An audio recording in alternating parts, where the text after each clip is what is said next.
हमारे पंढरपुर के श्री नामदेव जी महाराज नित्य जाते और ठाकुर जी को जाकर के रोज बोलते, ठाकुर जी मेरे घर कभी जीमने आओ। श्री विठ्ठल भगवान ऐसे खड़े रहते। नामदेव जी रोज जाते, बोले मेरी मैया इतना बढ़िया प्रसाद बनाती है, ठाकुर जी जीमने आओ। तो नामदेव जी से कभी कभी ठाकुर जी बोलते थे, ठाकुर जी कहें पूरी दुनिया यहीं लेके आ जाती है, तू भी लिया यहीं पे, हम यहीं खड़े यहीं पालेंगे। बोले नहीं, मेरे घर आओ पाने के लिए। तो ठाकुर जी बोले मैं तेरे घर पाने जाऊंगा तो यहां पे कौन खड़ा होगा मेरी जगह, लाखों लोग दर्शन करने आते हैं।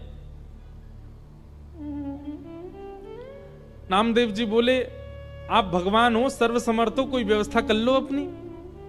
भगवान बोले ठीक है कर ली हमने व्यवस्था। बोले क्या व्यवस्था? बोले मैं तेरे घर जाऊंगा पाने, तू मेरी जगह खड़ा हो जा। नामदेव जी बोले ये कैसे हो सकता है? भगवान बोले सब हो जाएगा, बस आज एक काम करियो, रात्रि में जैसी शयन आरती हो, शयन आरती के बाद छुप जाइयो पीछे आके, देखो ठाकुर जी की लीला। ये सत्य घटना है श्री नामदेव जी महाराज की। नामदेव जी छुप गए। रात्रि में शयन आरती के बाद जैसे कपाट बंद हुए, ठाकुर जी तुरंत मूर्ति मंत्र खड़े थे, मूर्ति से सहज हो गए और सहज उतर गए अपने आसन से। और नामदेव जी कहा तुम खड़े हो जाओ। खड़े हो गए। नामदेव जी बोले ऐसे खड़े हो जाओ हमारी तरह। हो गए खड़े। अब ठाकुर जी उनका श्रृंगार कर रहे हैं, अपनी जैसी पगड़ी पहनाई, अपने जैसे वस्त्र पहनाए, अपने जैसे पूरे हाथ पाम कर दिए, कहीं से काजल ला करके हाथ पाम में लगा दी, बिल्कुल कारे बना दिए नामदेव जी। और नामदेव अब हम जा रहे हैं तुम्हारे घर प्रसाद पाने, 2-4 घंटा में मंगला आरती होगी, खड़े रहना यहीं पे। और सुनो 2-4 बातों का ध्यान रखना। क्या? ये सुबह सुबह पुजारी आकर के तुमको ठंडे ठंडे पानी से नवाएंगे, ठिठर मत जाना। अंदर से ठंडी लगे तो भी रोक लेना।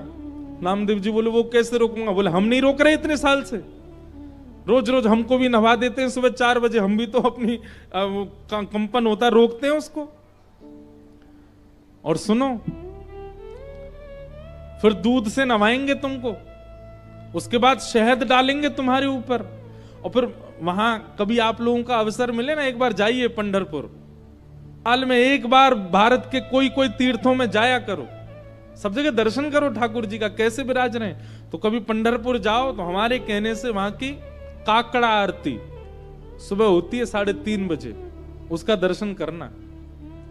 काकड़ा आरती जो हमारे ब्रज में मंगला आरती होती है, वही वहां काकड़ा आरती।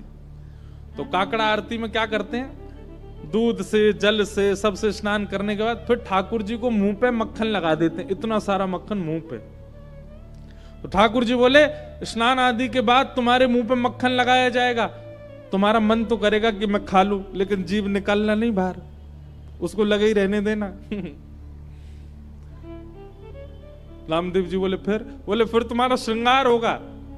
और श्रृंगार के बाद पंढरपुर में हर दर्शनार्थी को अधिकार है कि भीतर मंदिर में जाके ठाकुर जी के चरण छू सकता है, अपना सिर वहां रख सकता है, सबको छूने का अधिकार है। बोले दुनिया भर के लोग तुम्हारे सामने आएंगे, सब लोग आकर के तुम्हारे चरणों में प्रणाम करेंगे, अपने दुख दर्द बताएंगे, सबकी सुन लेना, पूर्ण किसी की मत करना। तुमको दया भी आएगी, कोई रोता हुआ भी आएगा, कोई बहुत ज्यादा विचलित भी आएगा। नामदेव जी बोले क्यों पूरा नहीं करूं? वो सबका विधान बना हुआ है, वो सब काम हमारे लिए छोड़ दो, किसको क्या देना क्या नहीं देना। तुम बस कहीं ऐसा नहीं कि यहाँ खड़े होके कोई रोता हुआ आया उसके आंसू पोंछने लग जाओ, कहीं तुम जरा भी हिल गए तो पुजारी पंडा बहुत मारेंगे, सब कहेंगे कहां गए हमारे ठाकुर जी, कौन खड़ा हो गया आके। नामदेव जी बोले जो आ गया, बढ़िया निमंत्रण दिया भोजन का, मैं तो बंध गया यहाँ पे। बोले हाँ रोज आ जाते हो भोजन करने, आओ अब जा रहे हैं हम भोजन करने, खड़े रहो यहीं पे। और श्री पंडरीनाथ श्री साक्षात द्वारिकाधीश अर्धरात्रि में नामदेव के घर गए, अकेले। द्वार खटखटाया, मां अंदर से चिल्लाती हुई ए नामा, पूरे दिन मंदिर में पड़ा रहता है, आधी रात में आता, सब सो रहे हैं यहां पर। जैसे ही द्वार खोल करके देखा, आहा सुंदर श्री पंडरीनाथ भगवान द्वार पर खड़े हैं, स्वर्ण का मुकुट पहना है, स्वर्ण के आभूषण पहने हैं, कंधे पर हाथ रख करके मधुर कटाक्ष नेत्र हैं ठाकुर जी के, मंद मंद मुस्कुरा रहे हैं। नामदेव जी की माता जी तो विट्ठल, हाँ मैया मैं ही आया हूं विट्ठल। नामदेव रोज निमंत्रण लेके आता, मेरे घर प्रसाद पाने आओ, मैं आ गया।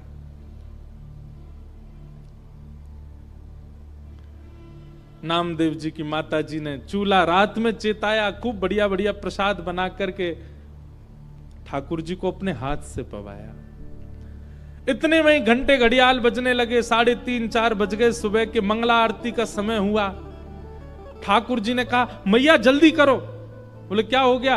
अब आपको मंगला में जाना है? बोले मंगला में अब मैं तो व्यवस्था करके आया हूं वहां पे, लेकिन मुझे आज तक तो मैं दर्शन देता था काकड़ा आरती में, मंगला आरती में, आज मैं दर्शन करने जाऊंगा। मैया बोली क्या करूं? बोले काली सौल लेके आओ। और मैया सौल लेके आई। ठाकुर जी ने अपने मुकुट उकुट उतार करके, आभूषण उतार करके, और काली सौल में बढ़िया स्वयं को लपेट लिया, किसी को पहचान में नहीं आवे। कारे कारे तो ठाकुर जी हैं, काली सौल और ओढ़ ली। अब तो निकल पड़े, दौड़ के जा रहे हैं देखने के लिए नामदेव कैसा लग रहा है मेरे स्थान पर खड़ा होके। दर्शनार्थी लाइन लगा करके खड़े थे, उन्हीं में ठाकुर जी खड़े हैं और दूर से ही निहार रहे हैं। नामदेव जी चुपचाप नेत्र बंद करके, हाथ बिल्कुल कमर पर, जैसे पंडरीनाथ भगवान खड़े होते हैं बिल्कुल वैसे ही खड़े हैं। और ठाकुर जी दूर से ही देख करके नामदेव की बलियां ले रहे हैं। आहा मेरो नामा कितना अच्छा लग रहा है। गर्भगृह में जैसे ही ठाकुर जी पहुंचे, ठाकुर जी के आते ही नामदेव जी को पता चल गया कि ठाकुर जी आए हैं। सो नामदेव जी मन में सोचे सब प्रणाम कर रहे हैं, कि ठाकुर जी प्रणाम नहीं कर ले मुझको, मैं कैसे रोक पाऊंगा? ठाकुर जी प्रणाम कर रहे हैं। ठाकुर जी गए, नामदेव जी को देखा, नामदेव जी को देख करके जैसे ही नीचे सर झुकाया, नामदेव जी के नेत्रों से आंसू गिरने लगे। नाथ ये कैसी लीला कर रहे हो आप? बलैया लेने लगे। अद्भुत हैं बंधुओं ठाकुर जी। ठाकुर जी जैसा प्रेम कौन कर सकता है? अपने भक्त को अपने स्थान पर खड़े होकर उसके दर्शन करने आए हैं। पहले तो खूब बलैया ली, और फिर उसके बाद ठाकुर जी बोले ए नामा तुझे नोच के भाग जाऊं? तू जोर से चिल्लाएगा, पंडित पुजारियों को पता चल जाएगा। नामदेव जी बोले ऐसा मत करो, मैं किसी को बताऊंगा कि आपने मुझे खड़ा किया, कोई मानेगा और नहीं। ठाकुर जी चिढ़ा रहे हैं नामदेव जी को, नामदेव जी घबरा रहे हैं। ऐसी लीला, इसको कहते हैं रास। क्या कहते हैं? रास। ये लीलाएं जब ठाकुर जी आपके लिए सहज हो जाते हैं, ठाकुर जी आपको प्रायोरिटी देने लग जाते हैं, ठाकुर जी आपके लिए यह भूल जाते हैं कि वे परमात्मा हैं, इसको कहते हैं रास। रास का मतलब नाचना नहीं होता। रास का मतलब इन गोपियों के लिए ठाकुर जी सहज हो गए, इन गोपियों के लिए ठाकुर जी ने अपना परमात्म भेष त्याग दिया, इन गोपियों के लिए ठाकुर जी सरल बन गए, दीन बन गए, इसीलिए उसको रास बिहार कहा। और वृंदावन में रास नहीं किया ठाकुर जी ने, महारास किया। महारास मतलब आज तक ठाकुर जी महारास बिहारी हैं। मतलब आप जाकर के प्रस्तुत करो, आज भी ठाकुर जी अपने पाषाण भेष को त्याग करके आपके लिए सहज होने को तैयार बैठे हैं वृंदावन में। ये केवल वृंदावन में और कहीं नहीं। आज भी वृंदावन में कितने वैष्णवों को अनुभव होता है। श्री बिहारी जी में तो पर्दा ही हमारे बार बार लगाया जाए कि कहीं कोई टकटकी लगा के बिहारी जी को देख नहीं ले, नहीं तो ये वही के संग चले जाएंगे।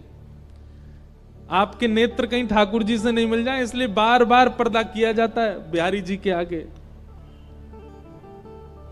एक बार चले गए थे किसी के संग कहीं, पर ढूंढ ढांड के लाए, तब से नियम बन गया कि बार बार पर्दा करो।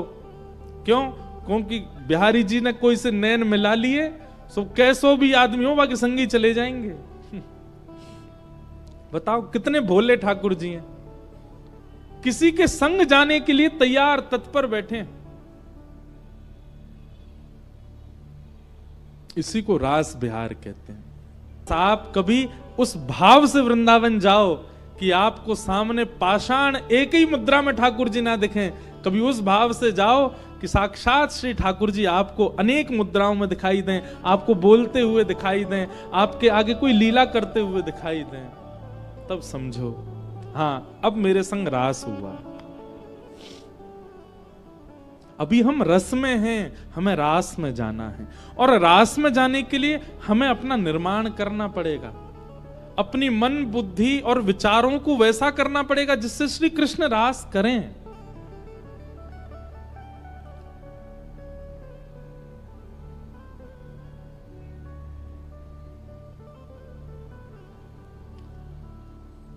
गोपियां अपने अपने घरों में, ये गोपियां सामान्य नहीं है बंधुओं, ये त्रेता युग के समस्त दंडकारण्य वन के संत हैं जो राम जी से मिलने की प्रतीक्षा कर रहे थे। तब हनुमान जी ने जाकर के इनसे कहा आप सब लोग प्रतीक्षा मत करो, केवल राम जी का चिंतन करते करते अपने देह का त्याग करो, आप सब संत ही द्वापर में ब्रज में गोपी बनकर के प्रकट होगे, तब राम जी कृष्ण बन के आएंगे और आप सबके साथ रास विहार करेंगे, आप सबको वो सुख प्रदान करेंगे जो एक प्रियतम प्रियतमा का होता है आपके गले में। अभी तो राम जी भगवान है, आप सब संतों केवल प्रणाम तक अधिकार होगा, लेकिन द्वापर युग तक प्रतीक्षा करोगे तो एक प्रियतम के भाव से ठाकुर जी आपके गले में गलवैयां डाल के रास विहार करेंगे, वो सुख प्रदान करेंगे जो किसी को नहीं मिला।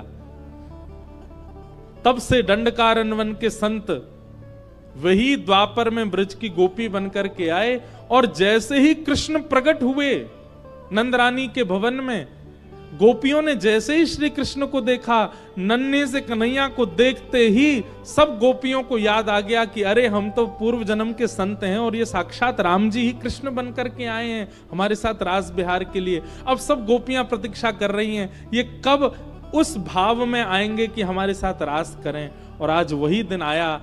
7.5 वर्ष के श्री ठाकुर जी हो गए। बंधुओं, बड़ी विचारणीय बात है, लोग रास विहार को बहुत बहुत अलग दृष्टि से देख लेते हैं कभी कभी। मैं उन लोगों से प्रार्थना करना चाहता हूं, ठाकुर जी की आयु 7.5 वर्ष की है और ठाकुर जी के साथ रास करने वाली गोपियों की आयु 80 वर्ष की, 90 वर्ष की, 100 वर्ष की। अरे 100 वर्ष से लेके 6 वर्ष तक की गोपियां हैं ठाकुर जी के साथ रास विहार में। इतने नन्हे से बालक के प्रति 80 वर्ष की गोपी का प्रियतम भाव कैसे आ सकता है? केवल तभी आ सकता है जब उनको उस नन्हे से बालक में परब्रह्म का दर्शन हुआ हो। 7.5 वर्ष के बालक को, अब तो बालक बड़े पढ़े लिखे होने लग गए हैं बचपन से, हम तो भैया अपनी सत्य बताएं कोई फिल्टर नहीं है बात में। 7.5 वर्ष तक हमको ये भी नहीं पता था कि कपड़े कैसे पहनते हैं। 7.5 वर्ष की आयु में ऐसे ही डोलते थे